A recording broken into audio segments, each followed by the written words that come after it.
Welcome po muli sa greatfilipino.com. Ngayon po ang tuturo ko sa inyong lutuin ay ang sipo eggs. So ito po ang ating mga kakailanganin. Meron tayo ritong garlic, green peas, pwede rin po kayong gumamit ng frozen. Meron tayo ritong bay leaves, onion, hard-boiled eggs, pwede rin po kayong gumamit ng quail eggs. Meron tayo ritong thick cream, shrimp, malinis na po siya, tinanggal ko na yung kanyang balat at yung ulo. Meron tayo ritong carrots, star margarine, water chestnut, gagamit din po tayo ng cooking oil, tubig, salt at ground black pepper. Tara na po magluto. So okay po sa akin pong frying pan, nilagay ko na po yung ating star margarine. Pwede rin po kayong gumamit ng butter sa lutuin ito. So ngayon po melted na yung ating star margarine, mag-add po tayo ng konting mantika. So, hintayin lang po natin siyang uminit. Pagkatapos nito, ilalagyan na po natin yung ating shrimp. Ito na po. So, mangyari lang po, piprituhin natin siya. Once na pumula na po yung kulay niya, hanguin natin siya. Tapos, tuturo ko naman yung next step sa inyo.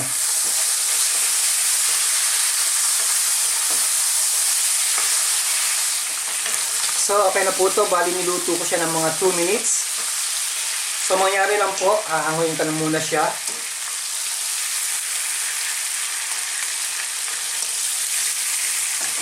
Kasi the same oil at saka yung star margarine, yun ang gagamitin natin sa pagsusute, sa pagluluto ng ating sipo egg.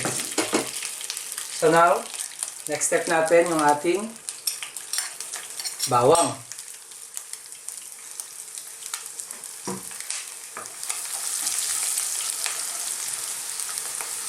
Ngayon po, isusunod na rin natin kaagad yung ating onion.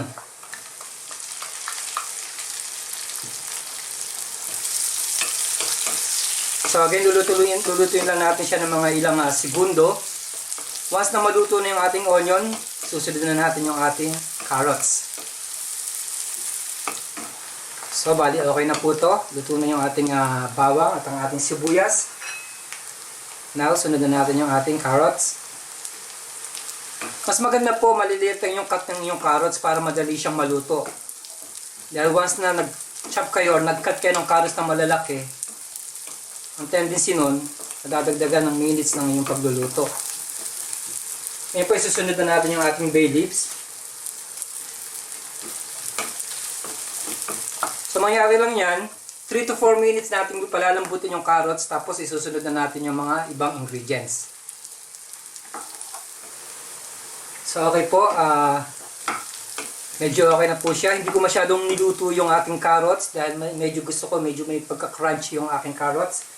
So susunod na natin yung ating peas. Gaya po na sinabi ko kanina, pwede po kayong gumamit ng frozen. Pero ako, ang ginamit ko po in can. So haluin lang po natin siya. Ngayon po, susunod na natin yung ating nilutong hipon kanina. Tapos, yung hard-boiled egg. Kagaya nga sinabi ko sa inyo, kung meron kayong quail eggs, maganda rin. Pero ang ginamit ko ngayon dito, hard-boiled eggs. Dahil yung isang quail egg na pinakita ko kanina, gagamitin ko naman sa ibang dish. Sabihin lang natin siya. Ngayon po, maglalagay na tayo ng thick cream. Pwede rin po kayong gumamit ng heavy cream kung gusto nyo.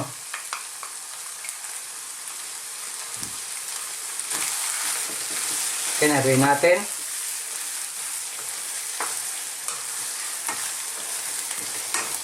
Combine lang natin siya.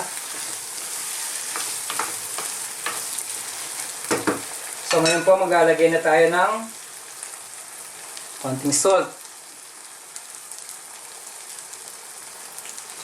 paminta or ground black pepper.